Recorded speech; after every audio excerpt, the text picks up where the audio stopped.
ರಾಜ್ಯಪಾಲರ ವಂದನಾ ನಿರ್ಣಯ ಬಗ್ಗೆ ನಾವು ವಿರೋಧ ಪಕ್ಷ ಎಲ್ಲ ಮಾತಾಡಿದ್ರಿ. ಇವತ್ತು ಮುಖ್ಯಮಂತ್ರಿಗಳು ಅದಕ್ಕೆ ಉತ್ತರ ಕೊಡಬೇಕಾಯಿತು. ಸೊ ಬೆಳಗ್ಗೆ 10:30ಗೆ ಶುರು ಮಾಡಿ ಅದು 1 ಗಂಟೆಯಲ್ಲಿ ಕೊಡುವಂಥ ಉತ್ತರ ಅಷ್ಟೇ. ಹೇಳಿದ್ನೇ ಹೇಳಿ 5 ಬಾರಿ 6 ಬಾರಿ 7 ಬಾರಿ ರಿಪಿಟೇಷನ್. ಅವರು ರೆಡಿಯಾಗಿ ಬಂದಂಗೆ ಕಾಣಿಸಿಲ್ಲ. ಅವರು ಮತ್ತು ವಿಷಯನೂ ಕೂಡ ಹೇಳಿಲ್ಲ. ನಾನು ಏನು ಪ್ರಸ್ತಾವ ಮಾಡಿದೆ, ನಾನು SC/ST ಹಣದ ಬಗ್ಗೆ ನಾನು ಬಡ್ಜೆಟಲ್ಲಿ ಮಾತಾಡಿದ್ದೆ. ಅದು ಬಡ್ಜೆಟ್ ಮೇಲೆ ಅವರು ಉತ್ತರ ಕೊಡಬೇಕಾಯಿತು. ನಾನು ಲಾ ಆ್ಯಂಡ್ ಆರ್ಡ್ರು ಬೀದರಲ್ಲಾದಂಥ ಘಟನೆಯನ್ನು ಪ್ರಸ್ತಾವ ಮಾಡಿದ್ದೆ, ಮಂಗಳೂರಲ್ಲಾದಂಥ ಘಟನೆಯನ್ನು ಪ್ರಸ್ತಾವ ಮಾಡಿದ್ದೆ, ಅದೇ ರೀತಿ ಮೈಸೂರಲ್ಲಾದಂಥ ಘಟನೆ ಏನು ಪೊಲೀಸ್ ಸ್ಟೇಷನ್ ಮೇಲೆ ಅಲ್ಲೇ ಆಯಿತು, ಅದರ ಬಗ್ಗೆ ಮಾತಾಡಿದ್ದೆ.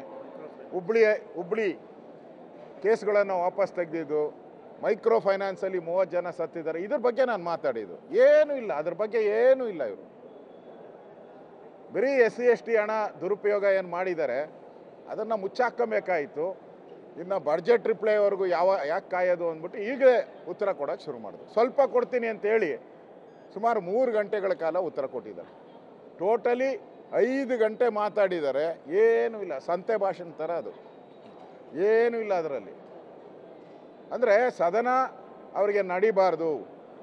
ಸದನದಲ್ಲಿ ಈ ಬಡ್ಜೆಟಲ್ಲಿ ಮಾಡಿ ದಲಿತರ ಮೇಲೆ ಹಣವನ್ನು ದುರುಪಯೋಗ ಮಾಡಿರೋದು ಎಲ್ಲ ಶಾಸಕರು ಮಾತಾಡ್ತಾರೆ, ವಿರೋಧ ಪಕ್ಷಗಳು. ಅದು ಹೈಲೈಟ್ ಆಗಬಾರ್ದು, ಮಾಧ್ಯಮದಲ್ಲಿ ಹೈಲೈಟ್ ಆಗಬಾರ್ದು ಅನ್ನೋ ದೃಷ್ಟಿಯಲ್ಲಿ ಇಟ್ಕೊಂಡು ಬೆಳಗ್ಗೆಯಿಂದನೂ ಕಾಲಹರಣ ಮಾಡ್ತಾ ಇದ್ದಾರೆ. ಮತ್ತು ಅನ್ನೆಸೆಸರಿಯಾಗಿ ನಾವು ಗವರ್ನರ್ ಸ್ಪೀಚಲ್ಲೇ RSS ಹೆಸರಿಲ್ಲ, ನಾವು ಮಾತಾಡೋವಾಗ RSS ಪ್ರಸ್ತಾವ ಮಾಡಿಲ್ಲ. RSS ಗಲಭೆಗೆ ಕಾರಣ ಅಂತೇಳಿ CM ಅವ್ರು ಹೇಳಿಕೆ ಮಾಡಿರೋದು ಎಷ್ಟು ಸರಿ ಐತೆ ಅಂದರೆ, ಇವ್ರಿಗೆ ಸದನ ನಡೆಸೋವಂಥದ್ದು ಇಂಟ್ರೆಸ್ಟ್ ಇಲ್ಲ. ಸದನ ನಡಿಬಾರ್ದು, ಚರ್ಚೆ ಆಗಬಾರ್ದು, ವಿಷಯಗಳು ಹೊರಬರಬಾರ್ದು. ದಲಿತರ ಹಣವನ್ನು ದುರುಪಯೋಗ ಮಾಡ್ಕೊಂಡಿರೋದು ದಲಿತರಿಗೆ ಗೊತ್ತಾಗಬಾರ್ದು. ಇದು ಮುಖ್ಯ ಉದ್ದೇಶ ಇಟ್ಕೊಂಡು ಇವತ್ತು ಸದನದ ನಡೆಯದೇ ಇರೋಕ್ಕೆ ಮೇಯ್ನ್ ಕಾರಣ ಈ ಆಡಳಿತ ಪಕ್ಷದವರು, ಮುಖ್ಯಮಂತ್ರಿಗಳು. ಇವರ ಒಂದು ದುರಾಡಳಿತದಿಂದ ಇವತ್ತು ಅವ್ರು ಸದನ ನಡಿಬೇಕಾಗಿದ್ದರೆ ಇವೆಲ್ಲ ಪ್ರಸ್ತಾವ ಅವಶ್ಯಕತೆನೇ ಇರಲಿಲ್ಲ. ನಾವೇನು ಪ್ರಶ್ನೆ ಕೇಳಿದ್ದೀರಿ ಅದಕ್ಕೆ ಉತ್ತರ ಕೊಡಬೇಕಾಯಿತು. ಅದು ಬಿಟ್ಟು ಬೇರೆ ಎಲ್ಲ ಮಾತಾಡ್ತಾ ಇದ್ದಾರೆ. ಅಂದರೆ ಇವತ್ತು ಅನ್ನೆಸೆಸರಿಯಾಗಿ RSS ವಿಚಾರವನ್ನು ಪ್ರಸ್ತಾವ ಮಾಡಿ, ಅದೊಂದು ದೇಶಭಕ್ತಿಯ ಒಂದು ಸಂಸ್ಥೆ. ಅದು ದೇಶದ ಎಲ್ಲ ಸಂಕಷ್ಟದ ಸಂದರ್ಭದಲ್ಲೂ ಕೂಡ RSS ದೇಶದ ಪರವಾಗಿ ನಿಂತಿದೆ. ಲಾಲ್ ಚೌಕ ಕಾಶ್ಮೀರದಲ್ಲಿ ಬಾವುಟ ಹಾರಿಸ್ಬೇಕು, ಭಾರತ ಧ್ವಜ ಅಂದಾಗ ಮುಂಚೂಣಿಯಲ್ಲಿದ್ದಂಥದ್ದು RSS. ಯಾವುದಾದ್ರೂ ಕೆಲಾಮಿಟಿ ಆದರೆ ಆ ಕೆಲಾಮಿಟಿಯಲ್ಲಿ ಮುಂದೆ ನಿಂತು ಹೋಗ್ತಾ ಇದ್ದಿದ್ದು RSS. ಇವತ್ತು ಅಂತಹ ಸಂಸ್ಥೆ ಹೆಸರನ್ನು ಇವರು ಹೇಳುವಂಥದ್ದು ಎಷ್ಟು ಸರಿ ಇದೆ? ಇವರು ISI ಇರ್ಬೋದು, PFI ಇರ್ಬೋದು, KFD ಇವ್ರ ಕೇಸ್ಗಳೆಲ್ಲ ವಾಪಸ್ ತೆಗೆದ್ರು.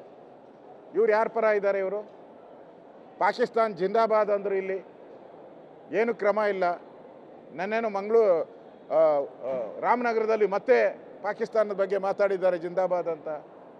ಅಂದರೆ ಕಾಂಗ್ರೆಸ್ ಅವರ ಮನಸ್ಥಿತಿ ಏನು ಅನ್ನೋದು ಇದರಿಂದ ಅರ್ಥ ಆಗ್ತಾ ಇದೆ. ಅವ್ರಿಗೆ ಸದನ ನಡೆಸೋವಂಥದ್ದು ಇಂಟ್ರೆಸ್ಟ್ ಇಲ್ಲ, ಸದನದಲ್ಲಿ ಚರ್ಚೆ ಆಗಬೇಕು ಅನ್ನೋದು ಅವರ ಗಮನದಲ್ಲೇ ಇಲ್ಲ. ಅವರು ಸದನವನ್ನು ಮುಂದೂಡಬೇಕು, ಅದಕ್ಕೆ ಏನೇನು ಬೇಕೋ ಅಷ್ಟು ಕೆಲಸವನ್ನು ಮಾಡ್ತಾ ಇದ್ದಾರೆ. ಇದು ಖಂಡಿಸ್ತಿದ್ದೀನಿ ನಾನು.